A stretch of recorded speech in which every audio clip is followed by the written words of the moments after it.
tuloy. 8, 9, 10. Baby out. 7:40.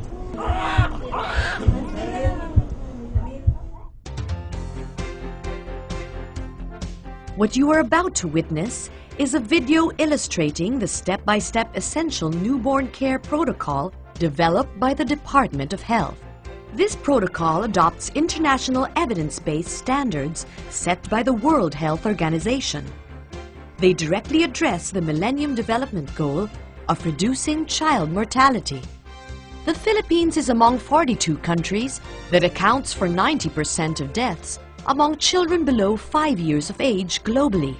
Studies have shown that 70% of newborn deaths may be averted during labor, delivery, and immediately postpartum. In short, it is in the first few seconds and minutes of life that every newborn Filipino is given the chance to survive and to have a better life. During those first few moments in the arms of a mother, during the first embrace, sa unang yakap.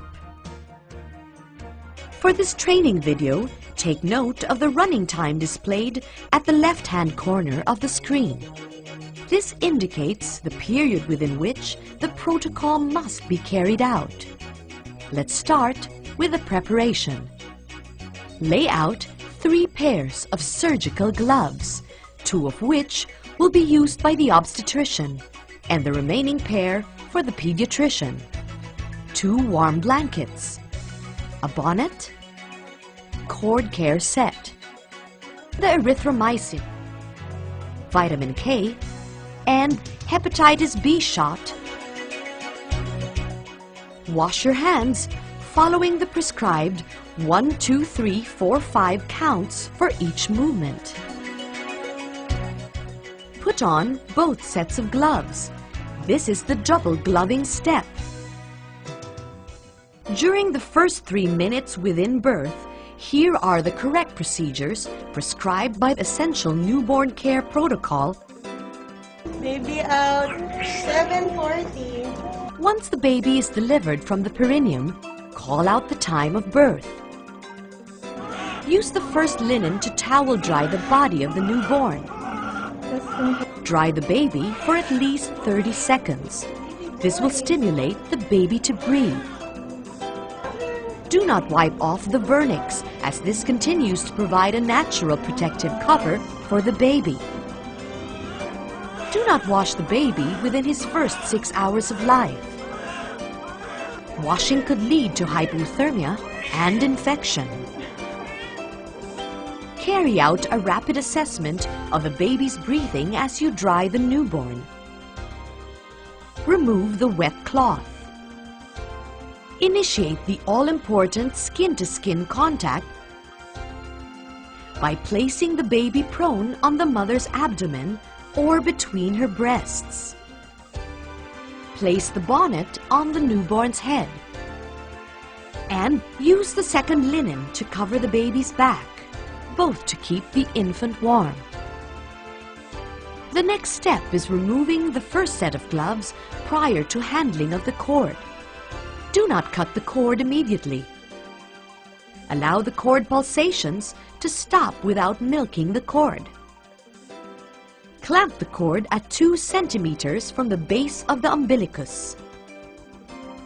Apply the second clamp at 5 centimeters from the base of the umbilicus. Cut the cord.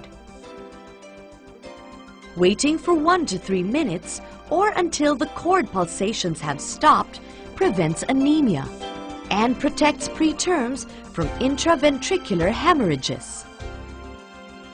Inject 10 IU of oxytocin into the mother's arm to prevent uterine atony. While maintaining the skin-to-skin contact, check on the mother's condition and deliver the placenta. Check how heavy her bleeding is and examine her perineum, lower vagina, and vulva for tears. Clean the mother and keep her comfortable.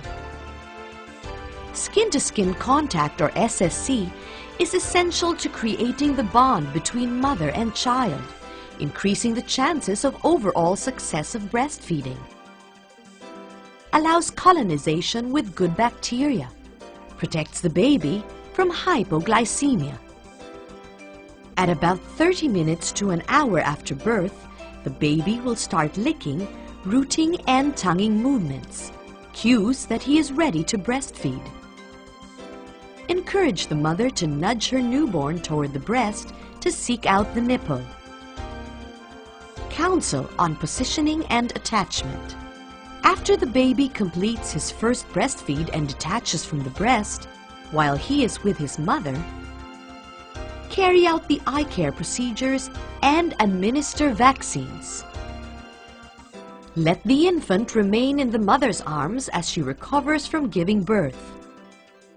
The newborn stays with the mother as she is brought to her room or the ward. The baby may be washed after at least 6 hours.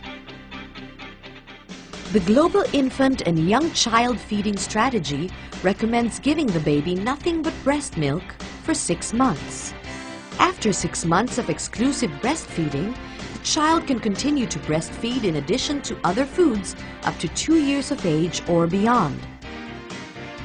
To summarize, here are the step-by-step methods outlined in the Essential Newborn Care Protocol. Drying for at least 30 seconds with rapid assessment of breathing and tone. Early SSC or skin-to-skin contact. Proper cord clamping. Early breastfeeding initiation. Eye care, injections after completion of the first breastfeed. Rooming in. Exclusive breastfeeding for 6 months. As we adopt and embrace the principles of essential newborn care, we are closer to attaining the Millennium Development Goal of reducing child mortality in the country.